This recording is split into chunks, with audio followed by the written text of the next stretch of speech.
Или вполне возможно, что это какая-то другая, иная проблема. Может быть, это проблема желудочно-кишечного тракта очень часто, да, там Мгм. рефлюкс эзофагит, заброс кислого содержимого. Или это проблема сердечно-сосудистой системы.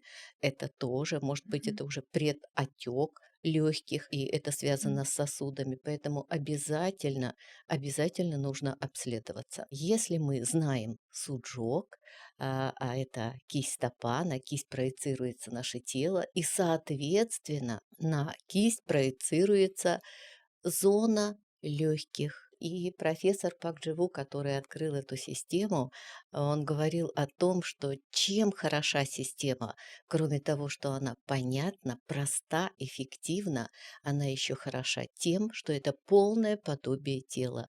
Неважно, какой диагноз, неважно, что, важно где.